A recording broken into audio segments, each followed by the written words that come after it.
Audio Jungle.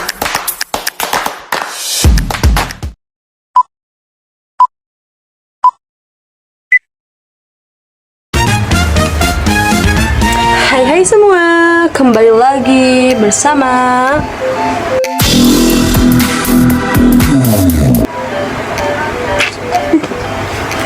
Oke, jadi di sini kita akan menjelaskan tentang kepemimpinan Khalifah Utsman bin Affan. Khalifah Utsman bin Affan itu siapa sih? Terus gimana kepemimpinannya? Oke, jadi siapa itu Utsman bin Affan dan bagaimana kepemimpinannya? Kita lihat pada video berikut ini.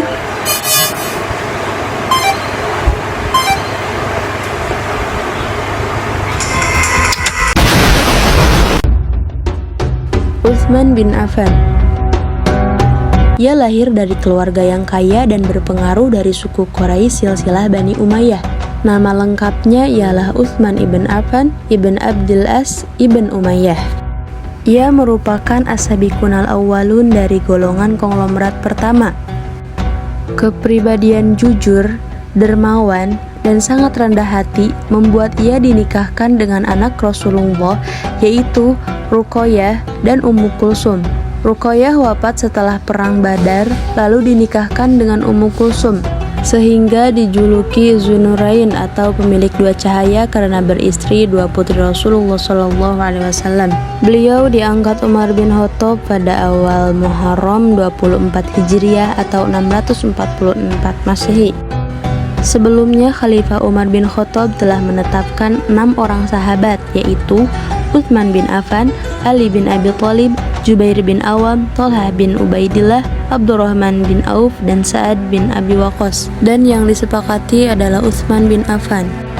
Latar belakang dari keluarga Umayyah yang cukup berpengalaman soal tata negara sebelum datangnya Islam sangat berpengaruh terhadap pemerintahannya.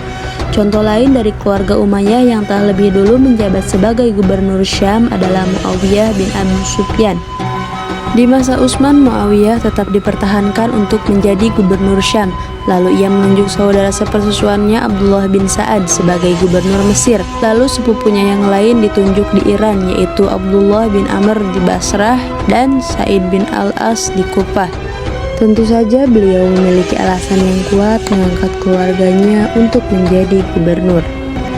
Utsman bin Affan melanjutkan langkah dan penekanan Umar bin Khattab pada militer, di mana Utsman memiliki pembangunan armada angkatan laut pertama dalam sejarah Islam.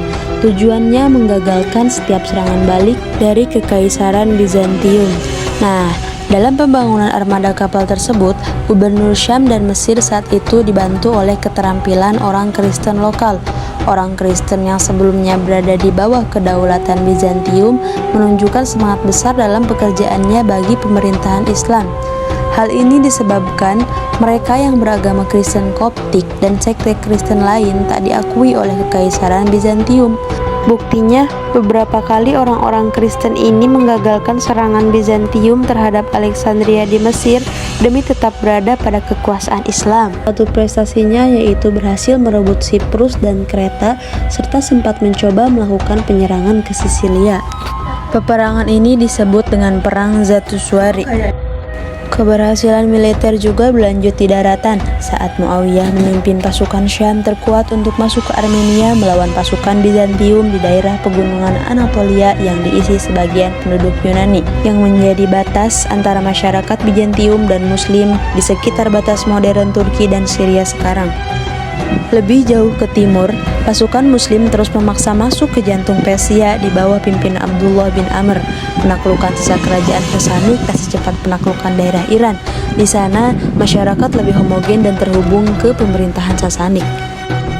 Akibatnya, perang tersebut memakan korban yang lebih banyak dari pasukan Muslim.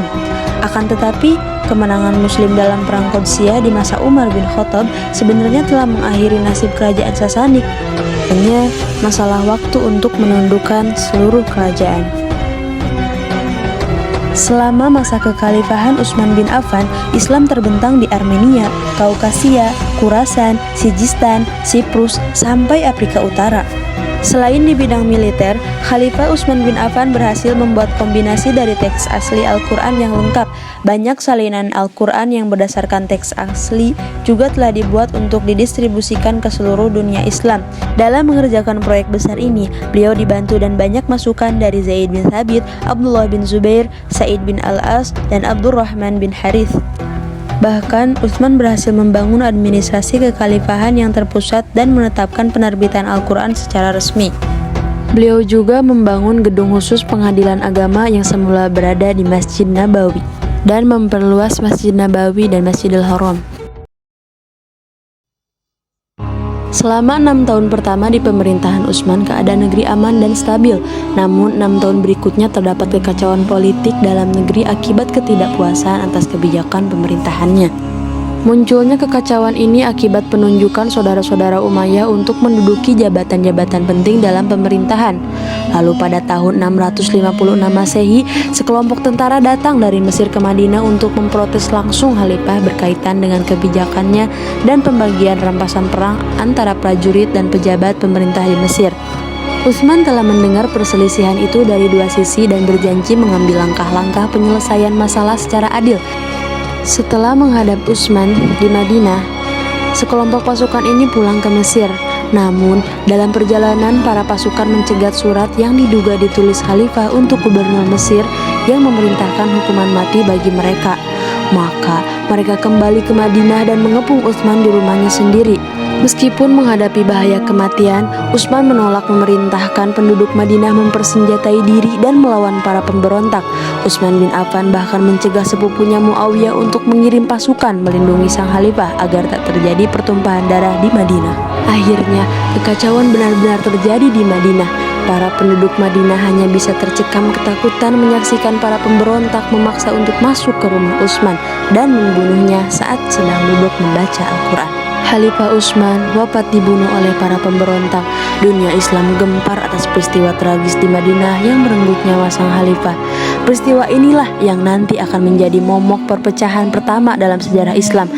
Para pemberontak kian menguasai Madinah, menunjuk sendiri khalifah barunya. Mereka menunjuk Ali bin Abi Thalib, sahabat sepupu sekaligus menantu Nabi Muhammad SAW.